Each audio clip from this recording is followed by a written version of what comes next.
All right.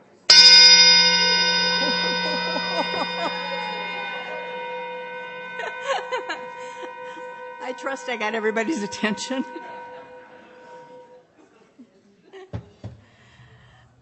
Good morning.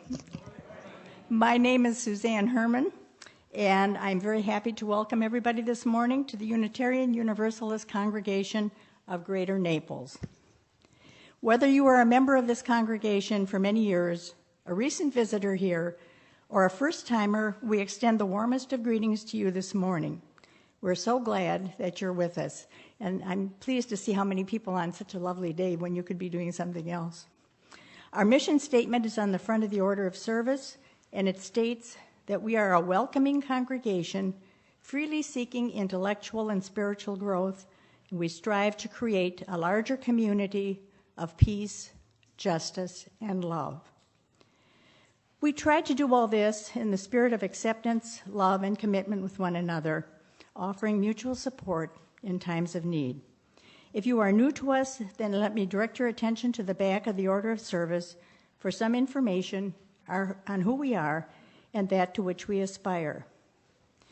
And we invite everyone, especially the newcomers, to join us directly after the service for refreshments and fellowship out in the kitchen area and extending out onto the patio.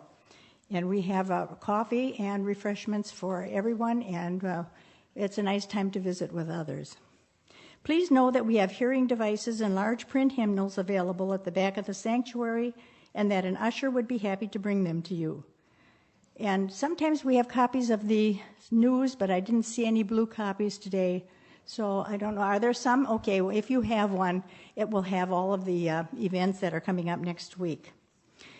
So another thing too, as we begin the service, please silence any cell phones or other equipment that you may have. Okay, now I'd like to say a few words now about the speaker that we have this morning, in case you don't know who Herbert is. He was born almost 87 years ago. His birthday will be in September. He was born to an Orthodox Jewish family, and that upbringing determined the direction that his life took. He even attended theology school to become a rabbi. However, as he reached more mature years, he evolved on a different pathway, some of which he will share with you this morning. Now, a little bit about the service that we're going to do, which Jeanette has described as perhaps the wildest service she will ever attend.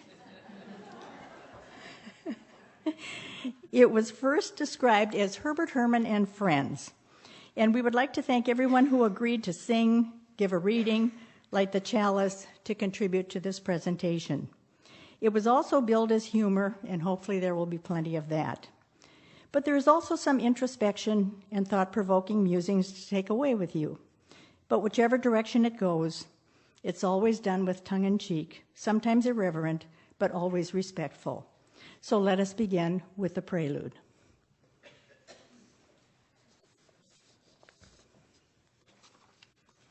No, the prelude.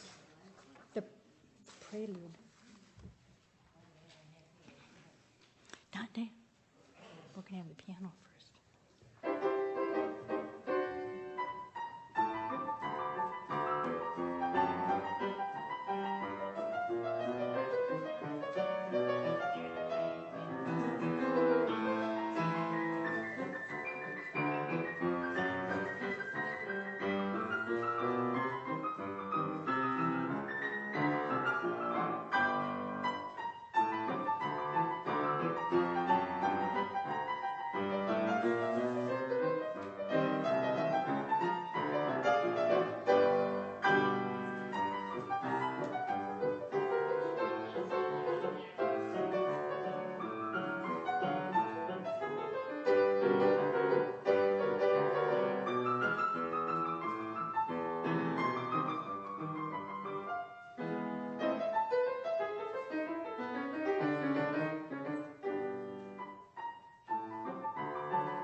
dear.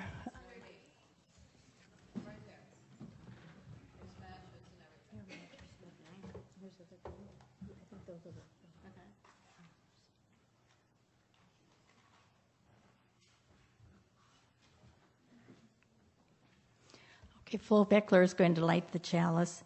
And would you please join me in the reading for the chalice lighting, which is on the order of service.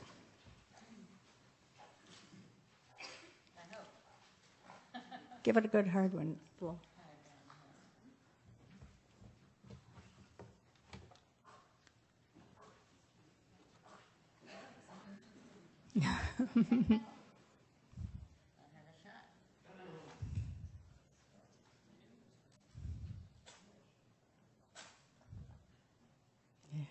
Okay.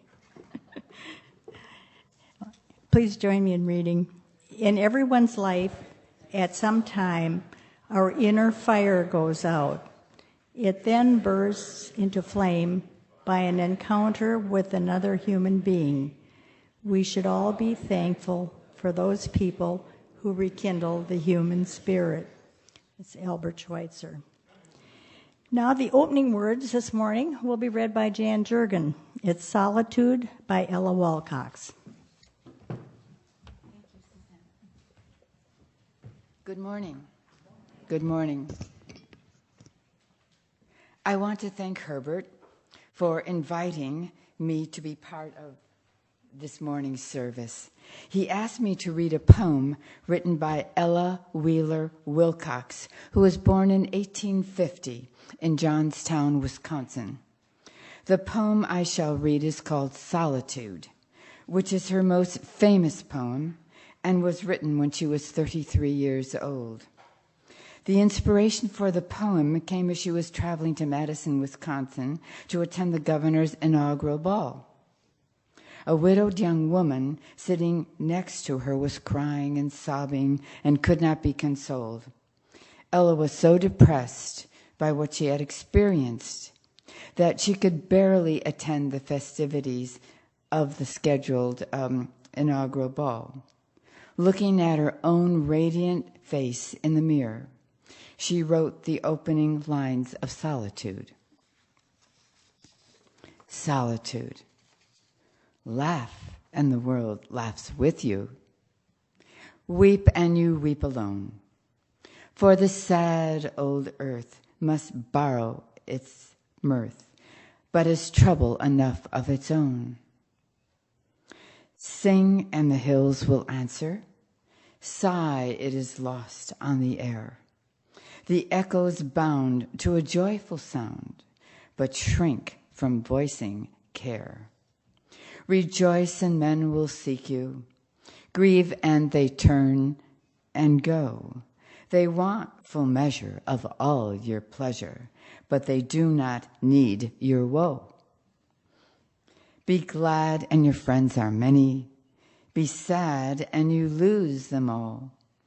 There are none to decline your nectared wine, but alone you must drink life's gall.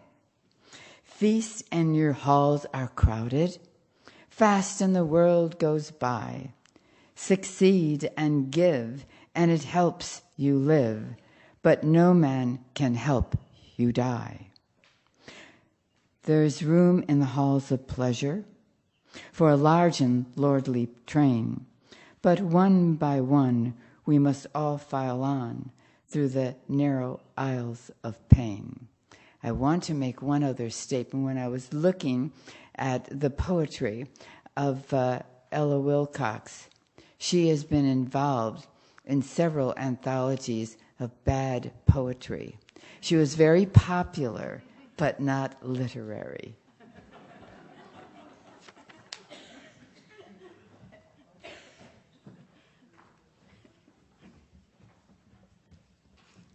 Thank you, Jan. We're ready now for hymn number 1, which will be hymn 361 in our book, Welcome, Rejoice, and Come In. And Steve is going to lead us this morning.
Now we have another hymn, number 291, right? And Steve will lead us again. And for those who don't know the German, it's "My thoughts are free" is the translation. And that way I don't have to pronounce the German either. But I wanted to also tell a little bit about this song. Bertha White came up and said that this song was the actual anti-Nazi rallying call, I think. And so this is a very, very powerful song, and the words speak volumes. And Herbert asked for this song for his service today. So, rise as you are able.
Okay, now we have come to the part of the service where we have a meditation. And I thought about what to do for the meditation. And so I decided I would select a poem by one of my favorites to get us started. And I selected the renowned sage Ogden Nash. And this is one that I think is particularly appropriate. I find it difficult to enthuse over the current news. Just when you think that at least the outlook is so black it can grow no blacker, it worsens. And that is why I do not like the news, because there never has been an era when things were going so right for so many of the wrong persons. I see other people identify with that too. And then there was another one that it probably isn't so appropriate, but I liked it so much I have to do it too. So. And this one is especially for husbands, from Ogden Nash. To keep your marriage brimming with love in the loving cup, whenever you're wrong, admit it, and whenever you're right, shut up.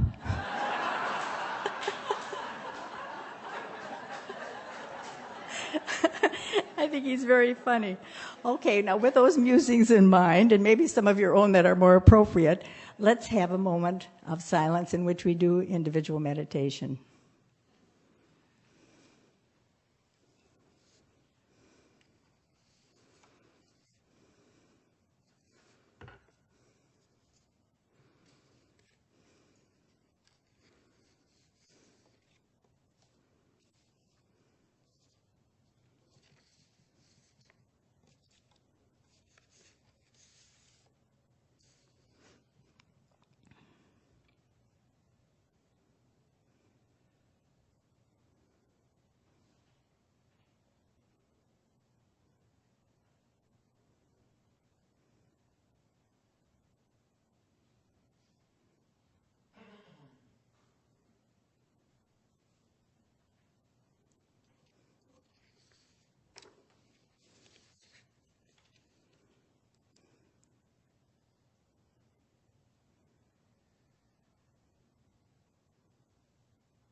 Thank you. And now we have come to the part of the service where we have an offering. And as I get prepared for this, I remembered that in years past from this very pulpit, we would hear a story from Life with Father by Clarence Day. And every Sunday, Father would have two bills in his waistcoat pocket, a $1 bill and a $5 bill.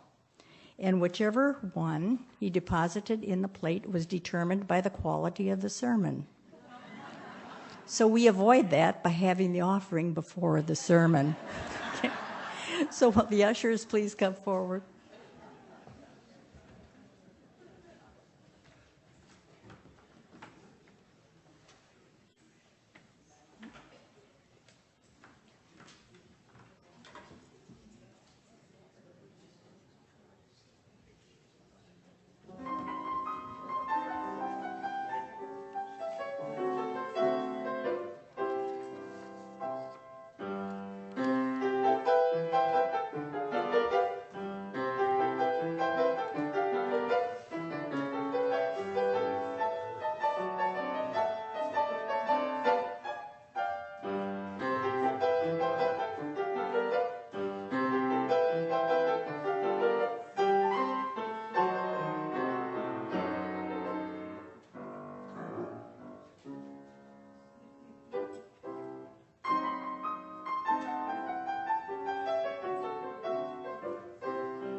Thank you for your generosity. I think if Roger was looming over me, I'd put something in the plate too. Okay. And now Steve Espinoza is going to present Comedy Tonight as a musical introduction to the sermon. And you may know that that's from Herbert's title is A Funny Thing Happened on the Way to UU, which is taken from A Funny Thing Happened on the Way to the Foreman. This is one of the songs from that. And Jean was supposed to be here, but her father is ill. And so she was not able to join us today. So we have Steve as a soloist today.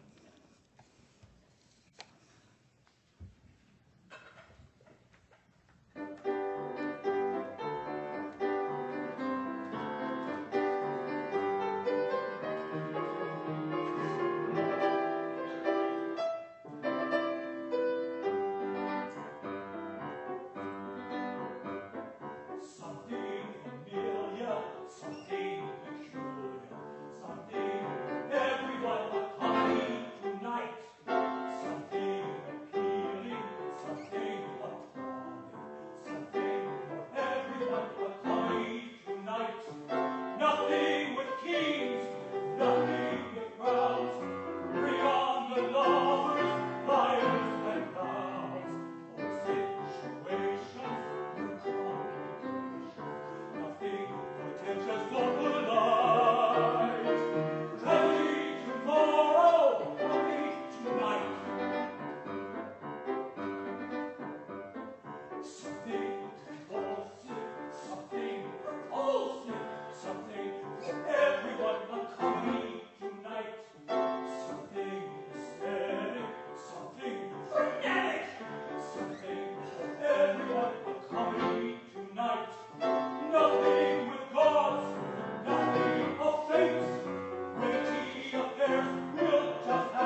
Thank you, Steve. Something funny happened to me on the way to UU. I love listening to the sermons given at UU with all their optimism, sometimes pessimism, but always hopefulness. I am more open to hearing the sermons now than I have ever been before, because something funny happened to me on the way to UU. I want to share these experiences and thoughts with you. They have provided me with joy, light, meaning, and love. Throughout my life, despite long battles with adversities, I have tried to maintain a bright outlook and keep a sense of humor about life. I have learned that the happiest people are not necessarily the people who are lucky enough to avoid problems, but rather the ones whose ability to cope increases at a more rapid rate than their problems do. One thing I have learned since coming to UU is to tell the people in my life what they really mean to me. Life is short, and maybe we won't always have the chance. The author, Bruce Feiler, who survived cancer, had some good advice in his book, The Council of Dads. Why, he asked, must it take a near-death experience or dramatic roadblock in our lives to take stock of our friends and family? We should always let them know what they mean to us. As Rabbi Abraham Joshua Heschel said, our goal should be to live life in radical amazement. Get up every morning and look at the world in a way that takes nothing for granted. Every morning, everything is phenomenal. Everything is incredible. Never treat life casually. To be spiritual is to be amazed. What a beautiful way to see the world. There's so much stress, routine, and noise in daily life. Let's try to be more mindful and intentional in how we live, to live in the present. Carl Jung once warned that the purpose of organized religion is to prevent people from having a religious experience. I found this to be true. Before I began to attend UU, I experienced in my own life the loss of traditional religious belief. The best thing that happened to me on the way to UU was to find an open path to authentic religion. I became more committed to self-reliance. The funny thing is I was filled with a sense of wonder over the miracle of life and the evolution of human consciousness. It was the way to a kind of spirituality I had never known before. It's a funny thing, but I discovered I'm a humanist. I'm concerned with other human beings and the quality of their lives. It is the most honest way I know of relating to my own humanity. I never subscribed to the popular equation of godlessness with hedonism and immorality, but I was not prepared at all for the complete opposite. The way a liberated conscience would assert itself, I opened my life to a religious chain reaction, finding out in personal terms why agnostics, atheists, gays, and humanists are disproportionately political progressives and social activists. The best thing that happened to me on the way to UU was to find out what truly brings one to others and to the larger universe, to what is most sacred in life. I remember my previous daily affirmations. I will gladly share the distortions and corruption of human relationships. I told you so. I bear my personality flaws, for without them, I would have no personality at all. I spend my time reliving the past, and I can spend it worrying about the future. I am not willing to admit mistakes. Someone else must learn from them. Just for today, I will sit in my living room all day watching TV. Instead, I will move my TV into the bedroom. I always tell the truth, regardless. It's my principles, not the money. The truth hurts. I was so good to my parents. I know what's best for you and everyone else. Something happened to me on the way was an open-minded willingness to accept the frailties, less than ideal behaviors, and the unique characteristics of others, and especially myself. How fortunate I am to have overcome these emotional and physical challenges. In short, I had a real choice, either to think rationally or irrationally about problems. Something familiar, something peculiar, something for everyone. Old situations, new complications, nothing pretentious, something compulsive, something repulsive, something for everyone. I shall begin. I began to discover the therapeutic benefits of humor and laughter. I discovered that there was an old-fashioned progressive Jew in my closet. I will tell you about her so you can understand me. I am a consolidation of her and all the women in my life. She's my sister, mother, grandmothers, aunts, and even a wife. She used to date Karl Marx. She believed in Yiddish as a portable homeland for the Jewish people. She believed in Israel as a socialist state at peace with its neighbors. She believed that being basically Jewish meant being kind, progressive, interested in books, self-examining and funny, irreverent even. She was a labor organizer and women's liberator.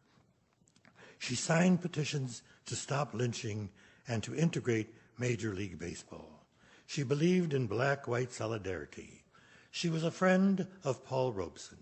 She fought against fascism in Spain. She led the Warsaw Ghetto Uprising. She was the first Jew in America to commemorate the Holocaust and the first to document that the Jews fought back. She built the Zionist movement. She was a modern dancer and started an Israeli, folk dance craze in America. She paid for her kids to go south as freedom fighters. On June 28, 1969, she got arrested at the Stonewall Inn Rebellion. And on June 26, 2015, she rejoiced at the Supreme Court decision, which gave all of us freedom, freedom to marry, and freedom of choice. She never believed in God. She didn't even when they shaved his beard. But she had faith in people and maybe in time of universal redemption. Anyway, she was going to work for it. That was her commitment. She's still in your closet. You should let her out. Maybe she might make you a kugel. There's a women's group at UU called Aging Wisely.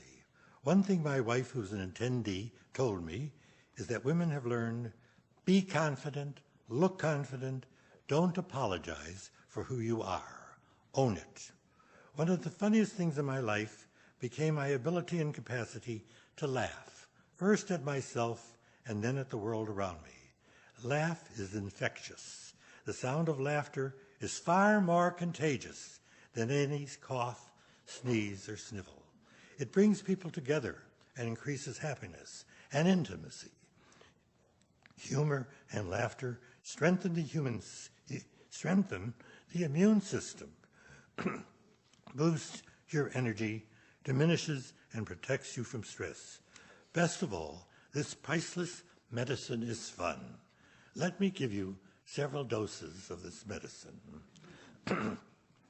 A 100-year-old man and his 99-year-old wife came to see the minister. They confided in him that they were considering a divorce. How long have you been married? The minister asked. 79 years. And how long have you been unhappy? Almost the whole time. So why do you want a divorce now? The minister asked. They replied, we were waiting for the children to die.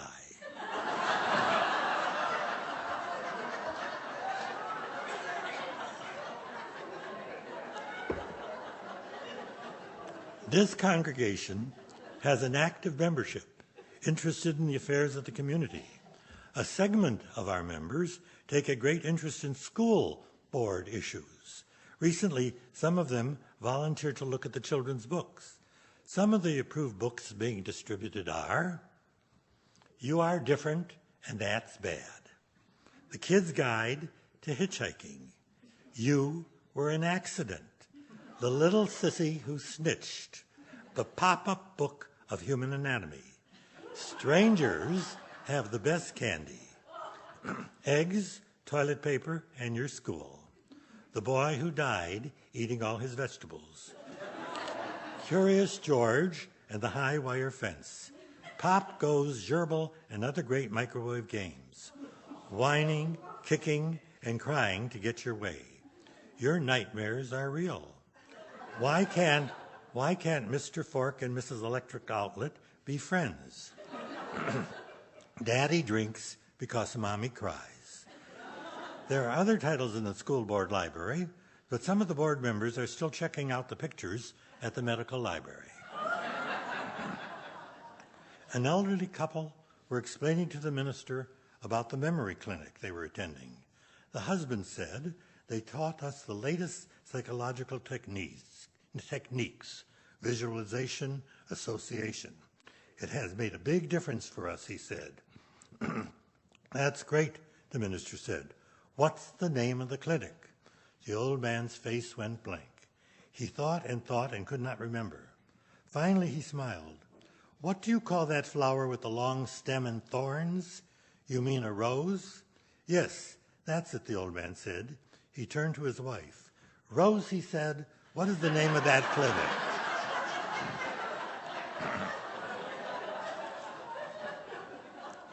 We have wonderful Friday night circle dinners. I told the host recently, I have had some wonderful evenings, but this wasn't one of them. There's a great interest by many in this congregation about Israel. I told one person that on the sixth day, God turned to the angel Gabriel and said, today I'm going to create a land called Israel. It will be a land of outstanding natural beauty.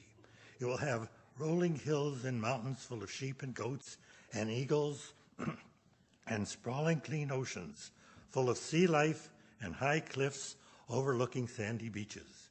God continued, and I shall make the land rich to prosper in the world. Gabriel said, don't you think you are being too generous to the Jews? No way, replied the Lord. Just wait and see the neighbors I'm going to give them.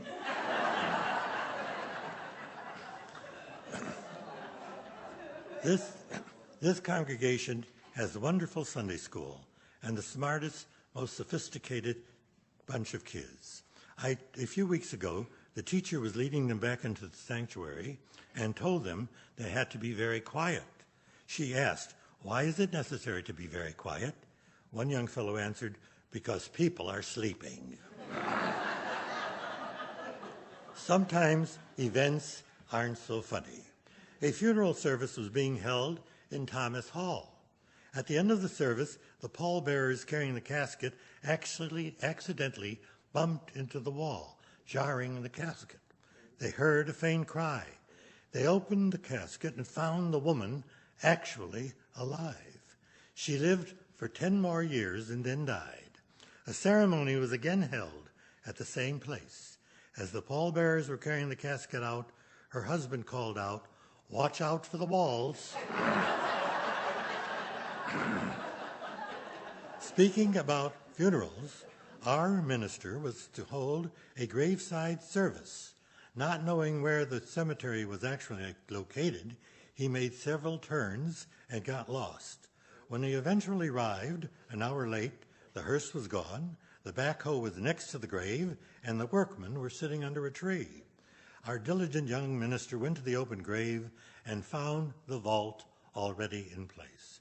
He felt very guilty because of this tardiness. He preached an impassioned sermon, sending the deceased to the great beyond in style. As he returned to his car, he heard one of the workmen say to the other, "I've been putting in septic tanks for 20 years, and I ain't ever seen or heard anything like that." I was telling you about the great kids that attend the Sunday school. 3 boys were bragging about their fathers. The first boy said, "My father writes a poem and gets paid $20. The second boy said, "My father paints a picture and gets paid $200. The third boy said, "My father gives a sermon and it takes 2 people to carry the collection plates." I loved participating in the Sunday school. A while back I was teaching an advanced class when I spied a boy in the back row whose head was lowered as though deeply engrossed in a book. "Young man," I said, "I don't want to accuse you unjustly, but it seems to me you are reading a book. Are you trying to improve your mind?" "No, I wasn't reading," he said. "How can I be improving my mind when I'm listening to you?"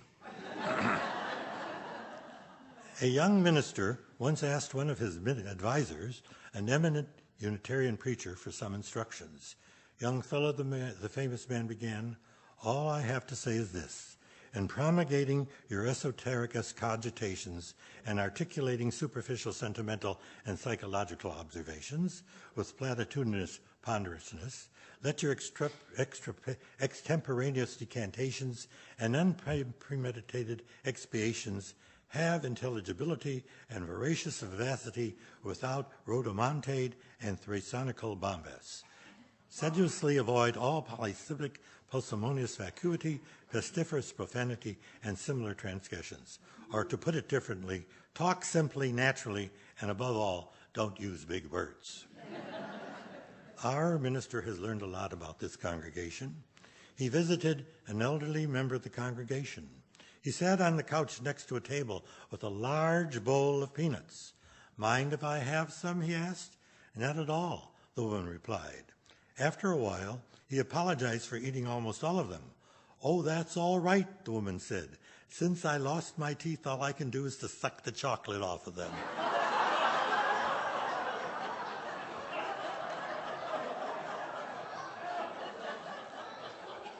Our minister is a very understanding man. Knowing of the hearing loss of many congregants, he pointed out something unusual protruding from the left ear of an elderly lady. He called her attention to it. She pulled it out and said to him, "Oh my goodness, it's a suppository. Now I remember what happened to my other hearing aid."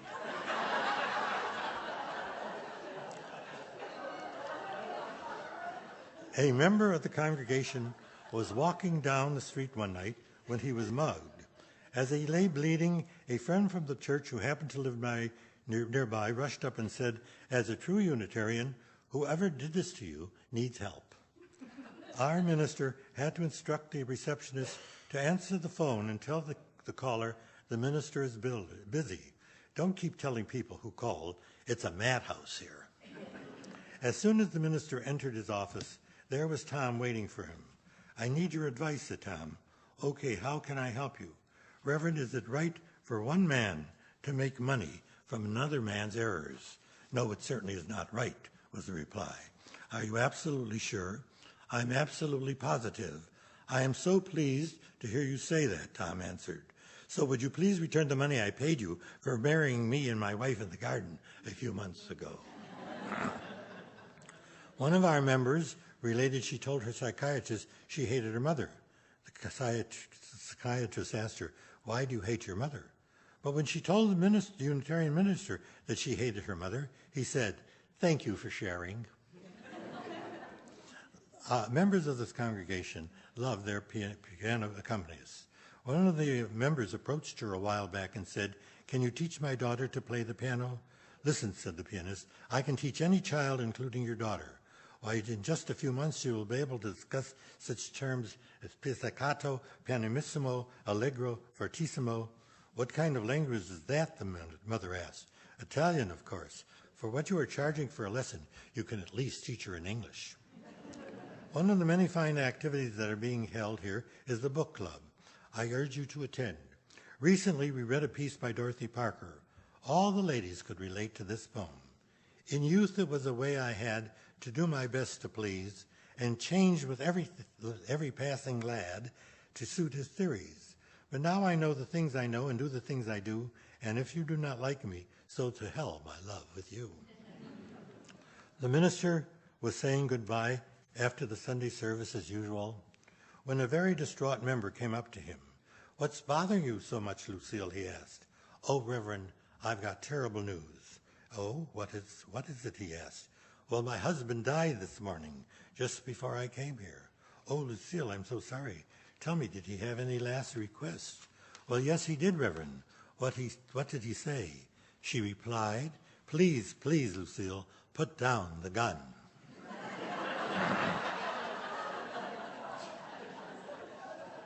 This is the 5th or 6th time in at least 12 years that I have the pleasure of delivering a sermon. I seem each time to be promoting the theme, we need each other, we all belong to each other. Your happiness is my happiness, your pain and suffering cause me pain. The highest, most fulfilling form of self-valuation is helping someone else live a happy, meaningful life. It is where giving becomes receiving. My favorite philosophers coined the phrase, "I get by with a little help from my friends." And I can't resist adding a quotation for Will Rogers, "The world is full of friends I haven't met yet." I asked my friends, what is the secret of a good sermon? They told me to have a good beginning, a good ending, and have the two as close together as possible. A couple of weeks ago, my wife and I had a disagreement that left us upset.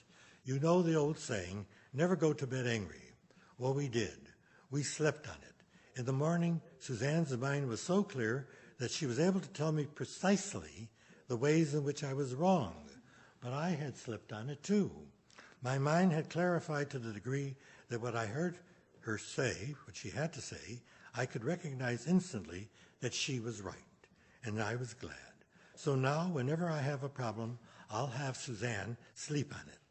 These kinds of little transmissions happen all the time in our lives, if we let them, ask for them, and remove obstacles to them.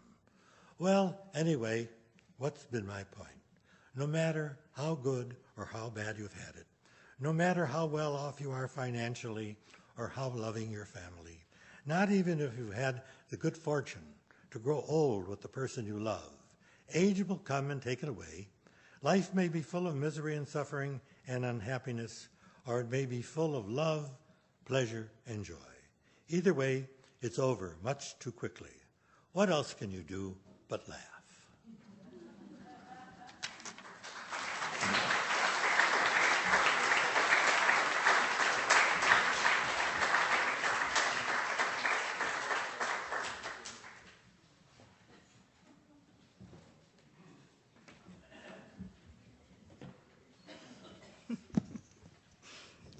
Not much to add to that.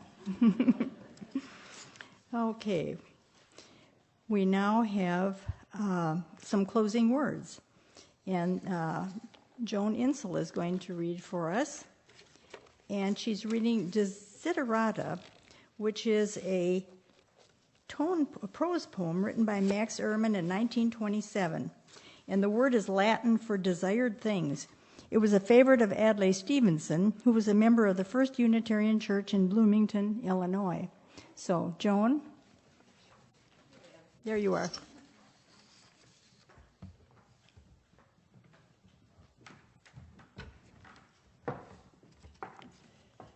And Herbert, I so enjoyed hearing your journey. And it's quite an honor to be part of your service today. So this piece is called Desiderata. And thank you for the background there.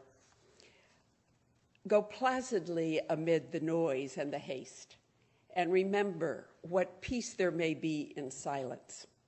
As far as possible, without surrender, be on good terms with all persons. Speak your truth quietly and clearly, and listen to others, even to the dull and the ignorant.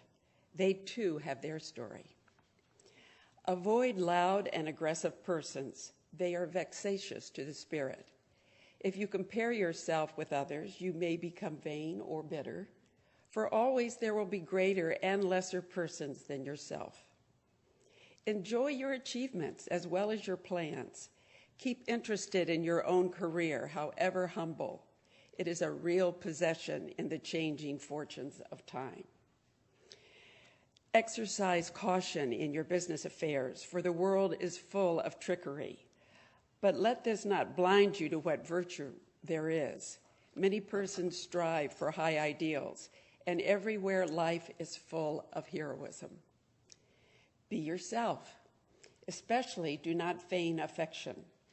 Neither be cynical about love, for in the face of all aridity and disenchantment, it is as perennial as the grass. Take kindly the counsel of the years, gracefully surrendering the things of youth. Nurture strength of spirit to shield you in sudden misfortune, but do not distress yourself with dark imaginings. Many fears are born of from fatigue and loneliness. Beyond a wholesome discipline, be gentle with yourself. You are a child of the universe, no less than the trees and the stars. You have a right to be here. And whether or not it is clear to you, no doubt the universe is unfolding as it should. Therefore, be at peace with God, whatever you conceive him to be. And whatever your labors and aspirations in the noisy confusion of life, keep peace in your soul. With all its sham, drudgery, and broken dreams, it is still a beautiful world. Be cheerful. Strive to be happy. Thank you.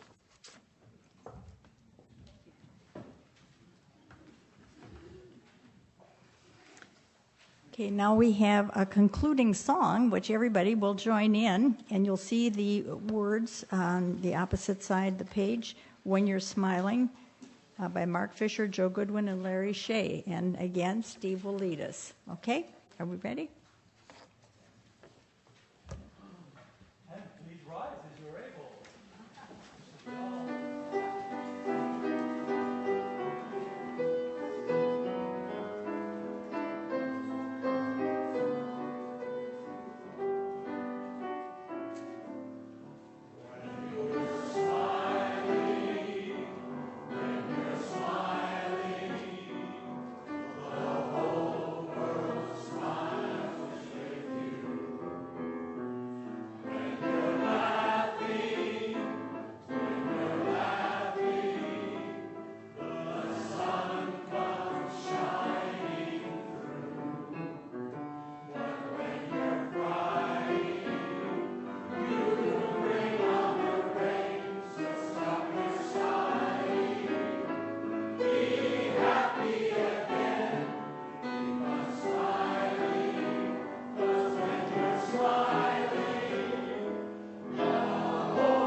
And now just some final thoughts.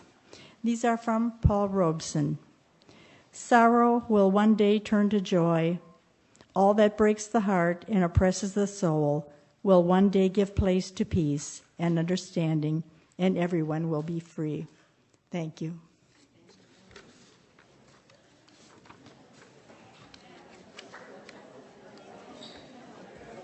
Thank you. Enjoyed it.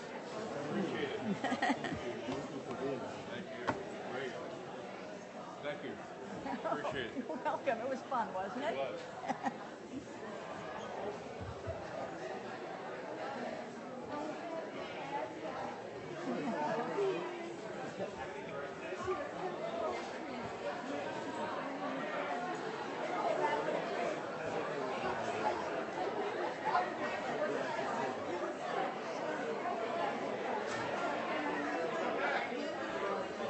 anything apart with it all?